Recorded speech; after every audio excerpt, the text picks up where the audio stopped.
নমস্কার বন্ধুরা, আপনাদের সবাইকে স্বাগত জানাই। আশা করছি আপনারা সবাই ভালো আছেন। আমার আজকের রেসিপি ধোকার ডালনা।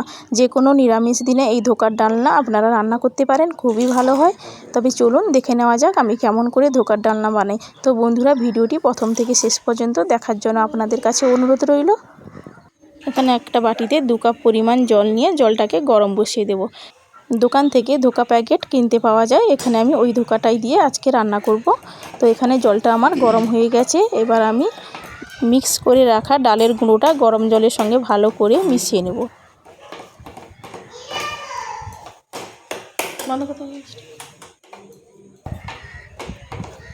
এভাবে গরম জলের সঙ্গে ভালো করে ডালের গুঁড়োটা মিশিয়ে নেব। দেখুন মেশানো এবার হয়ে এসছে। মেশানো হয়ে গেছে। এবার আমি কড়াই বসিয়ে দিলাম। এবার দিয়ে দেব কড়াইয়ের মধ্যে 1 চামচ মতো বাটার। আপনারা চাইলে সাদা তেলও দিতে পারেন, এখানে আমি বাটারটা ব্যবহার করেছি। এবার মিক্সড করে রাখা ডালের মিশ্রণটি দিয়ে দেব। ডালের মিশ্রণটি খুব বেশি পাতলাও হবে না, আবার খুব বেশি মোটাও করব না, ঠিক মিডিয়ামে এইভাবে আমি মিশ্রণটি তৈরি করে নেব।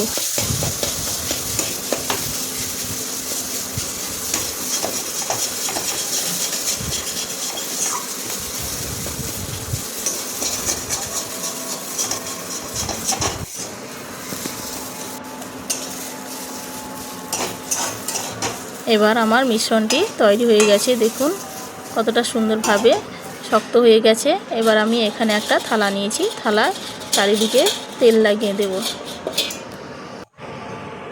এবার ডালের মিশ্রণটি থালার মধ্যে রেখে দেব। এইভাবে খুন্তির সাহায্যে ভালো করে চেপে চেপে চারিদিকে সমান করে নেব।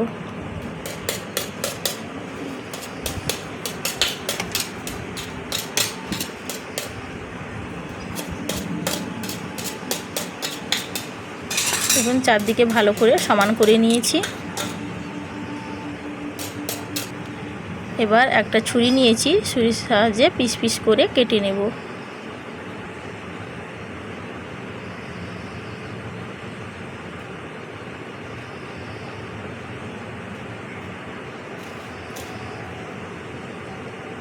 এবার পিস পিস করে কেটে নিচ্ছি।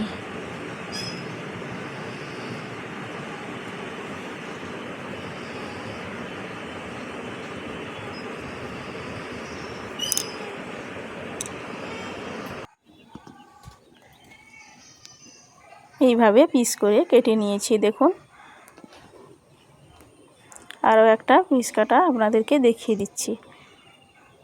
এই সাইজে আমি পিসগুলো কেটে নিয়েছি। এবার কড়াই বসিয়ে দিলাম। এবার দিয়ে দেব সাদা তেল। পিস করে রাখা ধোকাগুলোকে এবার ভেজে নেব।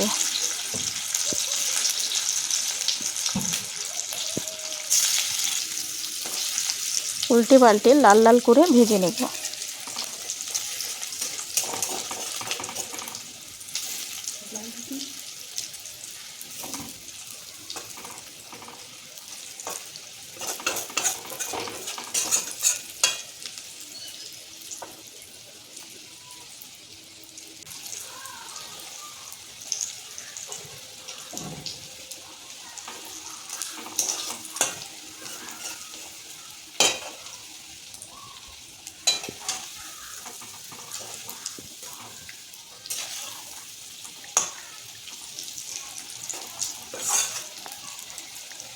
এবার লাল লাল করে ভেজে নিয়েছি। এবার একটা একটা করে তুলে নেব।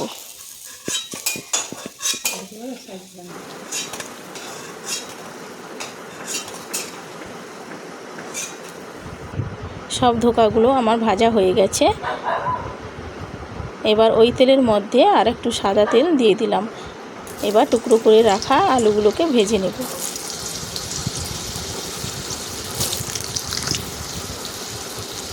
এবার দিয়ে দেব নুন, সামান্য হলুদ গুঁড়ো। এবার নাড়াচাড়া করে নেব।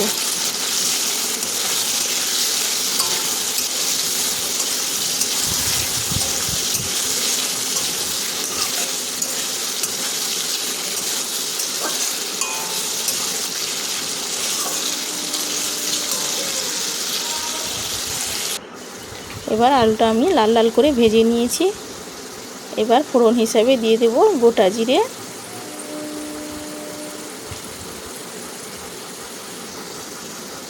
দিয়ে দেব তেজপাতা,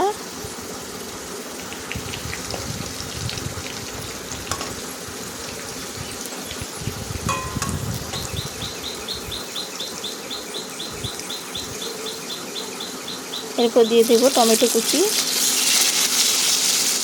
সব কিছু ভালো করে একসঙ্গে মিশিয়ে নাড়াচাড়া করে নেব।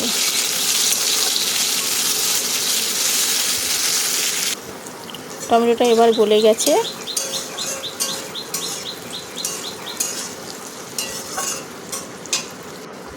এবার দিয়ে দেব 1 চামচ হলুদ গুঁড়ো,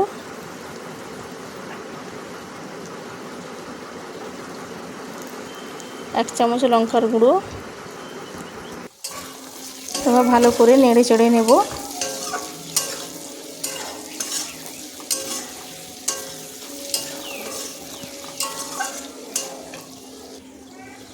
এবার দিয়ে দেব আদা বাটা,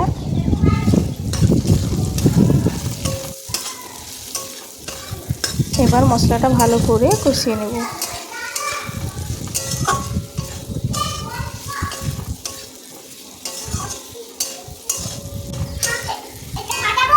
না দাদাকে দাও, দাদাই কেটে আন। এবার মশলাটা আমার কষানো হয়ে গেছে, মশলা থেকে তেলটাও এবার ছেড়ে দিয়েছে। এবার দিয়ে দেব সামান্য পরিমাণে জল।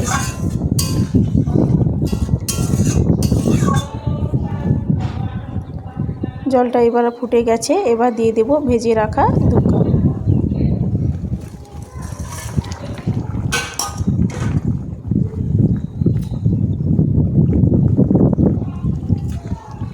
এবার আমার রান্নাটা প্রায় হয়ে এসছে। কতটা সুন্দর হয়েছে। যে কোনো নিরামিষ দিনে এই ধোকার ডালনাটা আপনারা রান্না করতে পারেন। ভিডিওটি আপনাদের কাছে কেমন লাগলো অবশ্যই কমেন্টে জানাবেন। আমার চ্যানেলে নতুন বন্ধুরা চ্যানেলটি অবশ্যই সাবস্ক্রাইব করে দেবেন। এবার আমার রান্নাটা কমপ্লিট। এবার আমি ঢেলে নিয়েছি একটা পাত্রে। আজ এই পর্যন্তই, দেখা হচ্ছে নেক্সট কোনো ভিডিও নিয়ে।